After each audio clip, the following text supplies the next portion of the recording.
এ এক অন্য রকম নিকো পার্ক। ২ বছর পর নিকো পার্কে এসে এই রকম একটা অভিজ্ঞতার সম্মুখীন হব এটা কিন্তু কল্পনাও করতে পারিনি।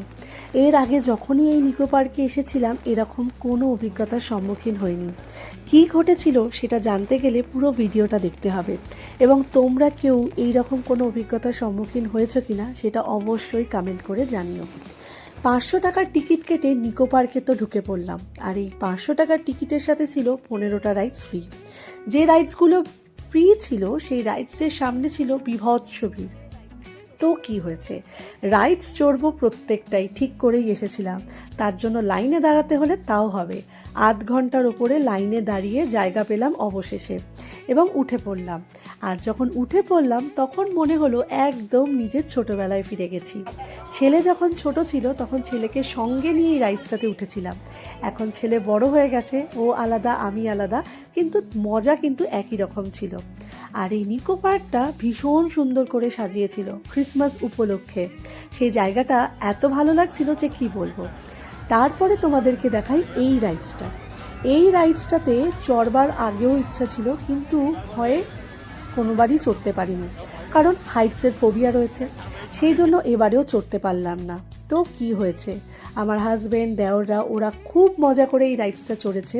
শুধু চড়েছে বললে ভুল হবে, ভিডিও করেছে। এতটাই মজা করেছে, ওদের কিন্তু কোনো ভয় লাগেনি। ওরা খুব হাসতে হাসতে রাইডসটাতে চড়েছে, আমরা সেটা নিচ থেকে দাঁড়িয়ে দাঁড়িয়ে দেখছিলাম। ছেলেরও ওঠার ইচ্ছা ছিল, কিন্তু ও সাহস কুলোতে পারলো না। তো যাই হোক, ছেলে না হয় পরে আরেকবার চড়ে নেবে। তো ওদের কাছ থেকে জেনে নেব যে ওরা কেমন মজাটা করেছে। তো ওদেরকে দেখলেই তোমরা বুঝতে পারছো কতটা এনজয় ওরা করেছে রাইডসটা চড়ে। তো চলো ওদেরকে জিজ্ঞেস করি যে ওরা কী রকম ফিল করেছে এই রাইডসটা চড়ে।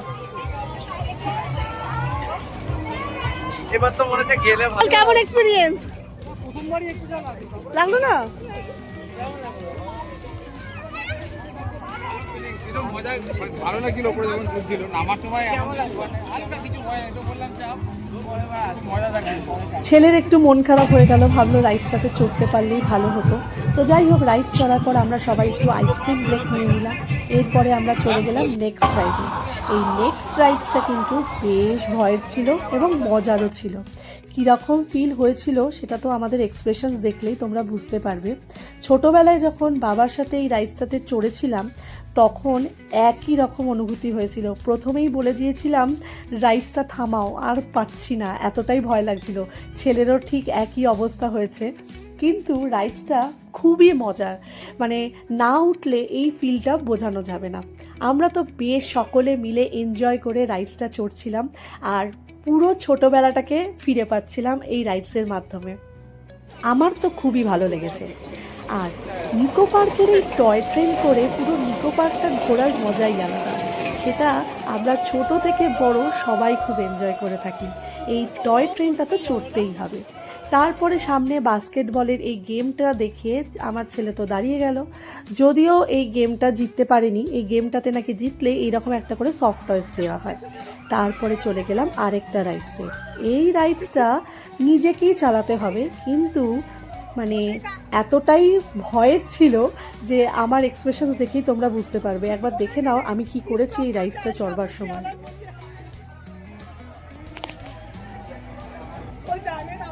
সামনে একটা স্টিয়ারিং থাকে, সেই স্টিয়ারিংটাকে ঘোরাতে হবে, এবং আমার দেওর যে ছিল সে স্টিয়ারিংটাকে এমনভাবে ঘুরিয়েছিল আমার মনে হচ্ছিল পুরো মাথা ফাতা ঘুরে গেছে। তো আমার এক্সপ্রেশনস দেখেই তোমরা পুরো বুঝতে পারবে যে কতটা মজাও লাগছিল, কিন্তু তার সাথে ভয়ও লাগছিল, দুটোই একসাথেই ফিল করছিলাম।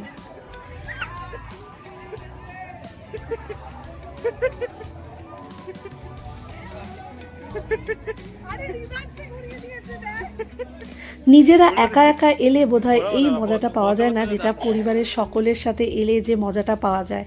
আমরা এখানে সেই আনন্দটাই করছিলাম, খুব ভালো লেগেছে। তারপরে নেক্সট রাইডস, এটা একটা ওয়াটার রাইড ছিল। এই রাইডসটাও দারুণ ছিল। কি হয়েছে এই রাইডসটাতে একবার চলো দেখে নাও।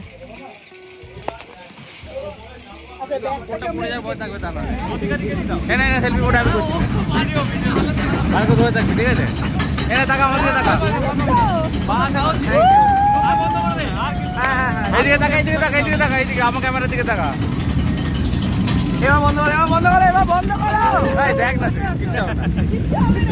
ও তো ব্রেক করে দিচ্ছে তো, তাকাও, এই যে তাকাও। ভিডিওর ভয়েস ওভার দিতে দিতে আমার কিন্তু আবারও সেই জায়গায় আমি ফিরে যাচ্ছি। আমার কিন্তু এখনও দারুণ মজা লাগছে এই রাইডসগুলো দেখতে পেয়ে। আমি কিন্তু আবার সেই জিনিসটাকে এনজয় করছিলাম তোমাদের সাথে ভয়েস ওভার দিতে দিতে।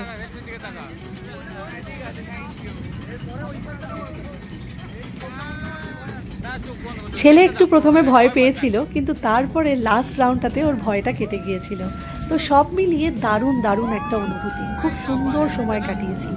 তারপরে আমরা চলে এসেছিলাম পেট পুজো করতে। হ্যাঁ, এটা হচ্ছে একটা লেক সাইড ক্যাফে। ক্যাফেটাও এত সুন্দর করে সাজানো, এবং অনেক দিন পর এলাম। আগে যখন এসেছিলাম তখন কিন্তু এই ক্যাফেটা আমি দেখতে পাইনি, এবারে বোধহয় নতুন এটা হয়েছে। তো ভীষণ সুন্দর খাওয়া দাওয়া, সমস্ত রকম খাবার দাবার আমরা অর্ডার করে নিয়েছিলাম, কারণ অনেকগুলো রাইডস চড়ে সত্যি খুব খিদে পেয়ে গেছিলো আমাদের। তো এইখান থেকে খাওয়া দাওয়া করে আরও কয়েকটা রাইডস চড়ার বাকি ছিল, সেই রাইডসগুলো চড়বো বলে প্ল্যান করছিলাম। তো খাবারের কোয়ালিটিও বেশ ভালো ছিল, খিদে যেহেতু পেয়ে গেছিলো, তো খিদের চোটে তো সমস্ত খাবারই দারুণ লাগবে। তো মোটামুটি খাবারের কোয়ালিটি কিন্তু বেশ ভালো ছিল এবং রিজনেবল প্রাইসেই ছিল। তারপরে যেখানে আমরা গেছিলাম সেটা হচ্ছে বোট রাইডস। হ্যাঁ, এবার এই বোটস রাইডের ঘটনাটা বলি। আমরা যেখানে লাইনে দাঁড়িয়েছিলাম, এটা যেহেতু ফ্রি রাইড ছিল, সেখানেও কিন্তু ছিল বিভৎস একটা লম্বা লাইন। তো এইখানে যেখানে আমরা লাইনে দাঁড়িয়েছিলাম, আমাদের আগেই ছিল বেশ কয়েকজন যারা আইসক্রিম খাচ্ছিল। আইসক্রিম খাওয়ার জন্য তাদেরকে কিন্তু বোটে উঠতে দেওয়া হয়নি, তাদের আগে আমাদের টার্ন এসে গেছে। এবং আমাদের টার্ন এসে যাওয়ার জন্য আমরা এই বোটে করে পুরো এই ক্র্যাকার শোটা দেখতে পেয়েছিলাম। এবং সত্যি কথা বলতে কি, এটা আমার কাছে ফার্স্ট টাইম নিকো পার্কে এরকম ক্র্যাকার শো দেখার। এটা একটা দারুণ অভিজ্ঞতা ছিল। তোমরা কেউ এই অভিজ্ঞতাটা সম্মুখীন হয়েছো কি না অবশ্যই আমাকে জানিও। তো পুরো নিকো পার্কে সারাটা দিন প্রচণ্ড হই হুল্লোড় মজা আনন্দ করে কাটিয়েছিলাম। দারুণ এক্সপিরিয়েন্স 2 বছর পর এসে, এবং চারিদিকটা এত সুন্দর করে ডেকোরেট করা ছিল যে ভীষণ ভালো লাগছিল সন্ধেবেলায় যখন চারিদিকে আলো জ্বলে উঠেছিল। তো আবার কি 7:30 অবধি নিকো পার্ক খোলা। একদম আমরা মোটামুটি 7:15 7:20 নাগাদ বেরিয়ে পড়েছিলাম এখান থেকে।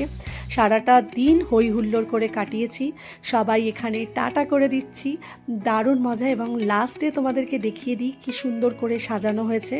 তো এই ছিল আজকের ভিডিও। কি করেছি সারা দিন তোমাদেরকে ভিডিওর মাধ্যমে দেখালাম। ভিডিওটা কেমন লাগলো অবশ্যই কমেন্ট করে জানিও, তোমাদের কমেন্টের অপেক্ষায় থাকলাম। আর ভিডিওটা যদি ভালো লেগে থাকে অবশ্যই একটা লাইক কমেন্ট করে দিও।